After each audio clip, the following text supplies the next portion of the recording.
पटना से खबर देख रहे हैं, जहां बिहार विधानसभा चुनाव के मद्देनजर तमाम राजनीतिक दलों ने अपनी कमर कसनी शुरू कर दी है। खुद को पाक साफ और दूसरों को दगादार बताने की रेस जो है वो शुरू हो गई है और इसके साथ ही चुनावी सभाओं के सिलसिले भी जोरदार तरीके से उनका आगाज हो चुका है। रोहतास के विक्रमगंज में प्रधानमंत्री की बड़ी रैली के बाद इस महीने एक बार फिर वो सिवान में एक बड़ी जनसभा को संबोधित करने वाले हैं। जिले के पचरुखी प्रखंड के जसौली में 20 जून को उनका कार्यक्रम निर्धारित है, जहां से वो मुख्यमंत्री नीतीश कुमार के साथ कुल 9,500 करोड़ की परियोजना का उद्घाटन और शिलान्यास करेंगे। माना जा रहा है कि यहां भी लाखों की भीड़ जुटेगी।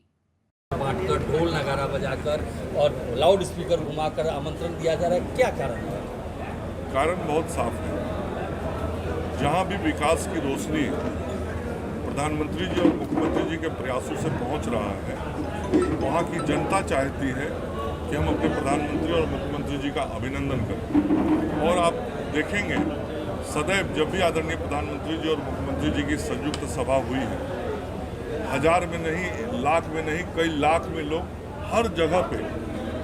इधर आरा में 8 जून की रैली में उमड़े जन सैलाब के उत्साहित लोजपा रामविलास अब 29 तारीख को राजगीर में बहुजन भीम संकल्प समागम आयोजित कर रही है। पार्टी को उम्मीद है कि इस समागम से पार्टी दलित वोट बैंक की गोलबंदी में कामयाब होगी और एनडीए के सीट बंटवारे में वो ज्यादा सीटें झटक सकेगी। हालांकि जनसुराज के संस्थापक प्रसाद किशोर का मानना है कि घटक दलों की नूरा कुश्ती में ना तो जनता की कोई दिलचस्पी है और ना ही सरोकार है।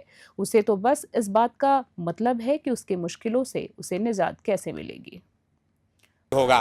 तो ये सब नूरा कुश्ती है, इससे बिहार के लोगों का क्या लेना देना है? भाई कौन सा दल कितना सीट लड़ेगा, गठबंधन में चिराग जी को कितना सीट मिलेगा, कांग्रेस को कितना सीट मिलेगा, इससे बिहार के बच्चों का क्या लेना देना है? क्या बिहार के बच्चों को तो ये जानना है कि हम लोग के लिए रोजगार कब होगा, हम लोग को गुजरात, तमिलनाडु, पंजाब कब जाना नहीं पड़ेगा।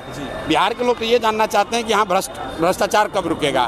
बिहार के लोग ये जानना चाहते हैं कि उनके बच्चों के लिए पढ़ाई कब होगा, किस गठबंधन में किसको कौन सीट मिलेगी। वैसे प्रशांत किशोर के चुनाव प्रचार का अंदाज भी अलग है। 20 मई से बिहार बदलाव यात्रा पर निकले जनसुराज के संस्थापक न केवल जनसभाओं को संबोधित कर रहे हैं, बल्कि उनकी कोशिश ज्यादा से ज्यादा लोगों से खुद मिलकर उनके दुख दर्द जानने की है। वो लोगों को बस ये बताने में लगे हैं कि पलायन, रोजगार और भ्रष्टाचार निवारण जैसे मुद्दों को हल अगर कोई निकाल सकता है तो केवल प्रशांत किशोर की पार्टी जनसुराज की ही।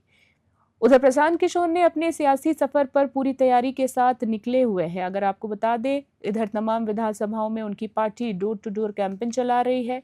अभी उम्मीदवार बेशक तय नहीं की है कि कहां से कौन लड़ेगा, लेकिन पार्टी केवल इतना चाहती है कि सूबे के तमाम मतदाता जनसुराज के एजेंडे से अनजान न रहे। बिहार की सियासत की समझ रखने वाले भी इस बात से गुरेज नहीं कर रहे हैं कि जनसुराज इस अंदाज में लोगों तक पहुंचती रहेगी तो इसके नतीजे भी जरूर निकलेंगे। इस चुनाव में न सही, अगले चुनाव तक इसका बिहार की सियासत में अलग दबदबा कायम हो सकता है। पटना से गौतम मैंग की रिपोर्ट।